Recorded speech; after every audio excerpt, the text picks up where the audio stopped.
डर क्यों रही हो? अरे भाई, तुम्हारे अब्बू तुमसे मिलने आए हैं। आओ सागर आओ। अरे सबीना, देखो देखो कौन आया है। सागर आओ ना, आ जाओ, आओ आओ आओ, देखो।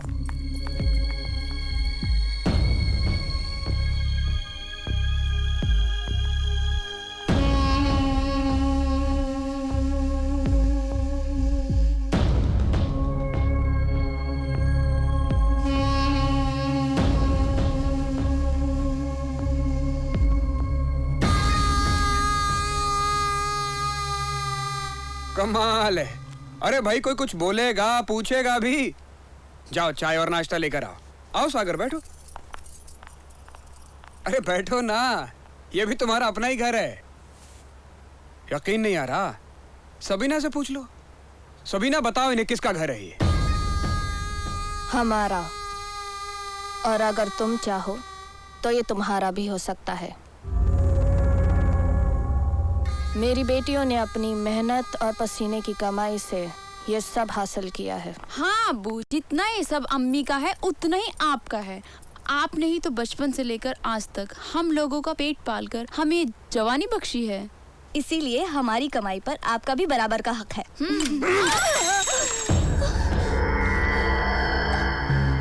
तुम्हारे धंधे में हक सिर्फ दलालों और बड़ुओं का, और मैं बड़ुआ नहीं हूँ, मैं बाप हूँ। ये नहीं मानेगा। सागर हुसैन, तुम जैसे लोग बंद आंखों से सपना तो देखते हैं, पर जब वो सपना हकीकत बन जाता है तब तुम उस हकीकत को भी सपना समझकर अपनी आंखें बंद कर लेते हो। आंखें तो तूने बंद कर दी इनकी। अभी भी कहता हूँ सुधर जाओ, हकीकत को समझो, हकीकत को। अब्बू, आज के जमाने में हकीकत सिर्फ पैसा है, और उसे हासिल करने के लिए अगर कुछ पल के लिए अपने आप को बिछाना पड़े तो कौन सी बड़ी बात है। और इज्जत? पेशाब करने की जगह को इज्जत समझते हैं आप? गलत सोचते हैं आप। आलीशान बिल्डिंगों में आलीशान फ्लैट, ये इज्जत है। उन फ्लैट्स में टीवी, फ्रिज, एसी, ये इज्जत है। क्रेडिट कार्ड, मोबाइल, डिजाइनर जूते, ज्वेलरीज, ये इज्जत है जो आप हमें कभी नहीं दे सकते। ये रातों रात अमीर बनने के चक्कर में तुम अपना आपा और इज्जत कहीं दूर छोड़ा है हो। अरे सब तेरी वजह से हुआ। बाहर फेंको इसे, और कल सुबह तक ये शहर छोड़ देना। तूने मेरे परिवार को बर्बाद किया। अरे क्या करेगी? अरे साली तू क्या करेगी? साली तेरे बोटी बोटी काट के तुझे कुत्ता बना खिलाऊं। सागर हुसैन तेरा नाम है ना? साला अपनी बेटियों पे रेप करता है। चले गए चल चल चल चल चल। फिर वही हुआ जो होना चाहिए था। सागर हुसैन नहीं, एक बाप चुप हो गया। उसने अपने आप को तकदीर के हवाले कर दिया, क्योंकि सारे समाज की नफरत भरी निगाहें उसकी तरफ थीं, मगर समाज की हमदर्दियां उसकी बेटियों की तरफ थीं, और वो उन्हें समाजी तौर पर बेसहारा नहीं करना चाहता था। मगर अचानक एक अनहोनी हो गई। बानो की मौत हो गई। एक दूरअंदेश बाप बेचैन हो गया। उसने सोचा कि अगर मैं अब भी खामोश रहा तो मुजरिमों के हौसले और बुलंद हो जाएंगे, और कहीं ऐसा ना हो कि मेरी बाकी दो बेटियों का अंजाम भी बानो जैसे ही हो जाए। रही बात बानो की मौत की, तो योर ऑनर, बानो एक बहुत ही अहम विटनेस थी। ऐसा अंदाजा है कि वो बाप के साथ हुई नाइंसाफियों पर शर्मिंदा थी और आहिस्ता आहिस्ता बाप की तरफ झुकने लगी थी। इस केस के किसी भी स्टेज पर आकर वो कुछ उगल न दे, उसको रास्ते से हटा दिया गया। यह बात मैं साबित कर सकता हूं, मगर इसके लिए मुझे गवाह पेश करने की इजाजत चाहिए। Yes mister PP Verma. No objection your honour. Witness कौन है? इमदाद अली। Permission granted. लेकिन मैं उससे पहले एक दरख्वास्त करना चाहूंगा अदालत से कि मिस्टर आमरे, सबीना बेगम और उनकी दोनों बेटियों को टिल हियरिंग पुलिस कस्टडी में रखा जाए। क्यों? क्योंकि अब मैं ये प्रूव करने जा रहा हूं कि वो खुदकुशी नहीं थी, मर्डर था, प्लान्ड मर्डर।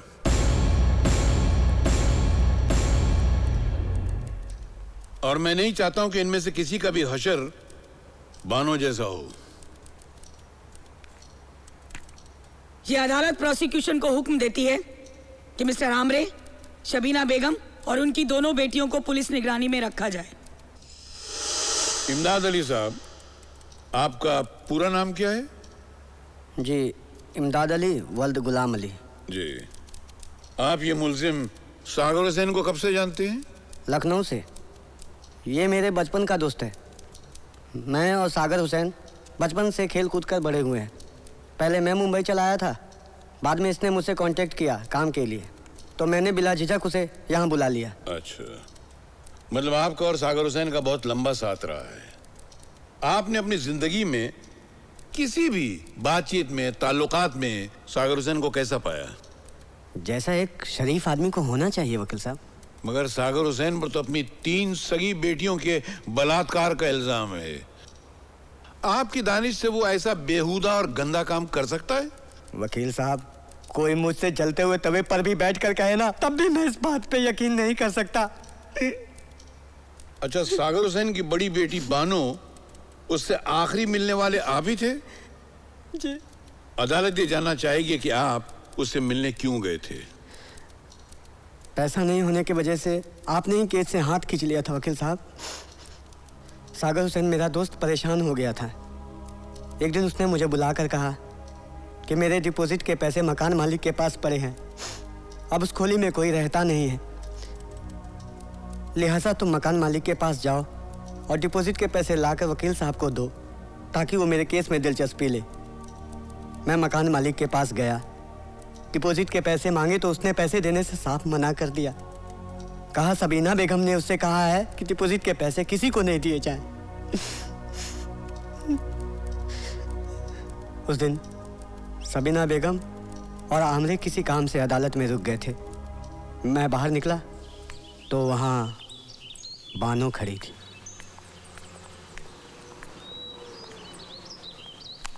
बानो, देखो, अपनी खुशी के लिए किसी की जिंदगी बर्बाद कर देना कहाँ तक ठीक है बताओ? चाचू, पर मैं क्या कर सकती हूँ? देखो बेटी, मैं मुमरा वाले मकान मालिक के पास गया था, वो डिपॉजिट के पैसे लेने के लिए। खोली खाली पड़ी है, तुम लोग रहने के लिए बड़े मकान में चले गए हो। अगर डिपॉजिट के पैसे मिल जाते तो मैं वकील की फीस दे पाता। तो ले लो। वो नहीं देगा। वो कहता है जब तक तुम या तुम्हारी अम्मी नहीं कहेंगी तब तक वो पैसे नहीं देगा। ठीक है चाचू, आप कल आ जाइए, मैं दिलवा देती हूँ। अरे चाचा, आप अस्सलाम वालेकुम, आइए ना। वालेकुम सलाम। आइए आइए, बैठिए बैठिए ना। एक मिनट, हाँ बस 1 मिनट, ये ख़त्म कर लो। ये लेटेस्ट मोबाइल है, इसमें बहुत सारे फंक्शंस है। यू नो, इसमें कैमरा भी है। आपका फ़ोटो खींचो, 1 मिनट, देखिए ना। ये देख, खींच गया ना? अच्छा है। एक आपका और मेरा। हाँ, 1 मिनट, मैं यहाँ रख देती हूँ। अब आपकी और मेरी मूवी बनेगी। हाँ, और लो, मोबाइल के चक्कर में आपको पानी पिलाना ही भूल गई। ये लीजिए, पानी पीजिए, लीजिए। बानो, वो डिपॉजिट के पैसों का क्या हुआ? अरे चाचा, मैंने आते ही मकान मालिक को बुलाया था। वो अभी क्या हुआ है, पैसे लेके आता ही होगा। थोड़ी देर रुक जाइए। क्यों बे भड़वे, क्या करने आया था यहाँ पर? अम्मी, हाँ, जासूसी करने आया था छिनाल की। क्यों अपनी चिकनी चुपड़ी बातों में मेरी भोली भाली बेटी को फंसाने आया है? सबीना, मैं... चुप! अपने दोस्त सागर हुसैन का हश्र देखने के बाद भी तुझे अक्ल नहीं आई? तू तो अब मेरी हिट लिस्ट पर है। तुझे तो मैं ऐसी जगह मारूंगी जहाँ तुझे पानी तक नहीं मिलेगा। जरा मेरी भी तो सुन। चाचू खुद यहाँ नहीं आए, मैंने बुलाया था उन्हें। मकान मालिक अभी आता ही होगा, डिपॉजिट के पैसे लेने गया। अच्छा, चल इधर। अकेले रूम में बच्ची के साथ क्या कर रहा था? पहले बाप लगा हुआ था और अब चाचा भी बहती गंगा में हाथ साफ करने की कोशिश कर रहा है। अगर आज के बाद तेरा थोबड़ा यहाँ देख लिया तो तू यहाँ से अपने पैरों पे चलकर नहीं जाएगा। हमारी भोली भाली बच्ची को इमोशनल ब्लैकमेल करके पैसे मांगने आता है। बाप का माल समझा है क्या? चल निकल यहाँ से, चल। फिर क्या हुआ? फिर मैं वहाँ से चला आया, लेकिन शाम को मुझे पता चला कि बानो ने खुदकुशी कर ली। लेकिन मुझे नहीं लगता वकील साहब, बानो ने खुदकुशी की होगी। मैंने उसमें अपने बाप के लिए जज्बाती तब्दीलियां महसूस की थी। उसे अपने बाप से हमदर्दी हो चली थी। शायद आमरे और सबीना ने भी उन तब्दीलियों को महसूस किया होगा, इसलिए उसे इन्होंने रास्ते से हटा दिया।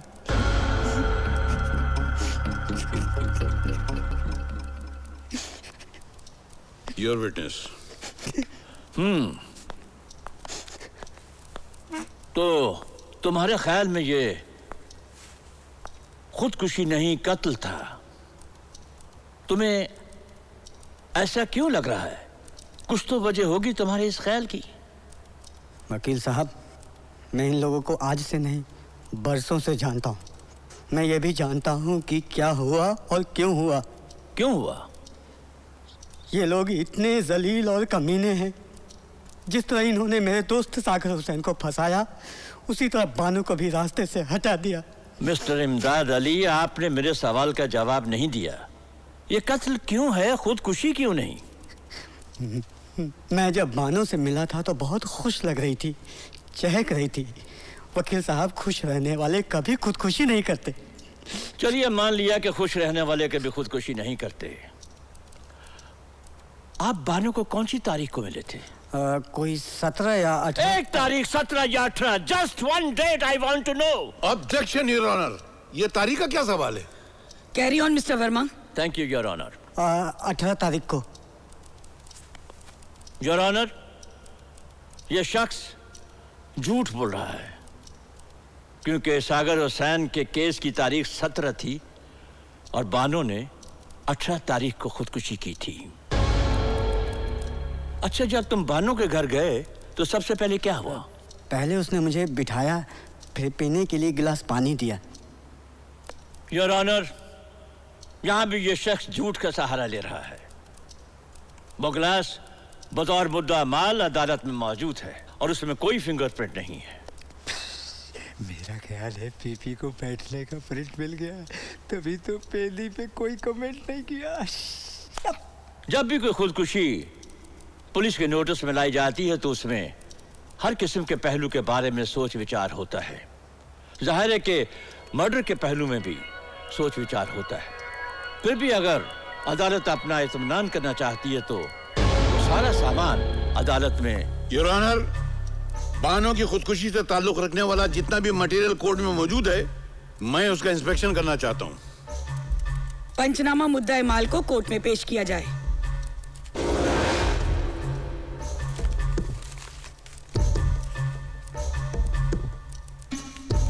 खोलो।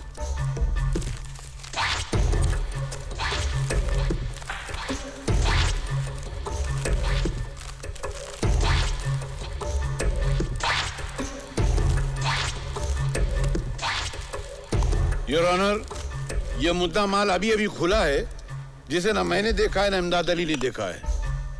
यह पानी की बोतल और यह गिलास साबित करते हैं कि मेरा गवाह झूठ नहीं बोल रहा है। लेकिन अब सवाल यह होता है कि इन पर फिंगरप्रिंट्स क्यों नहीं है? जरा ये मोबाइल जज साहिबा को देना तो।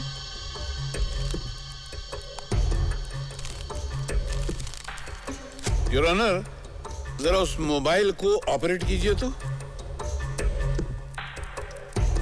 मिस्टर बिश्नोई, लगता है बैटरी खत्म हो चुकी है, फोन ऑन नहीं हो रहा।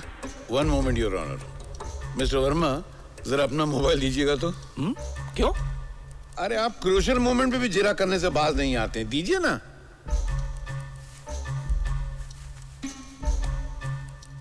Thank you. इसकी बैटरी निकाल कर उस मोबाइल में डाल दो।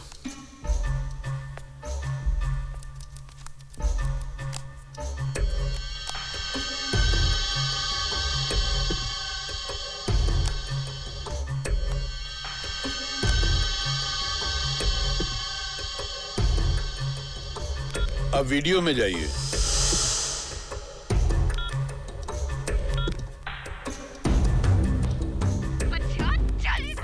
बच्ची के साथ क्या करा था? कुछ नहीं सुनता है। पहले बाप लगा हुआ था, अब चाचा भी बहती गंगा में हाथ धोने की कोशिश कर रहा है।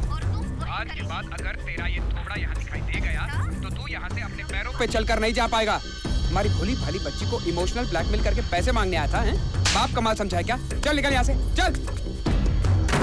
वो तो शुक्र करो कि मकान मालिक ने फोन कर दिया और हम यहाँ पे सही वक्त पर पहुँच गए, वरना इस कमीनी ने तो इमदाद को पैसा दिलवाकर सागर को बाहर और हमें अंदर करवाने का पूरा बंदोबस्त कर लिया। अच्छा कुतिया जलील, आज तू इतनी बड़ी हो गई कि फैसला खुद करने लग गई।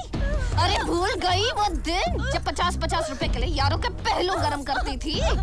अरे दुआ दे तू आमरे को।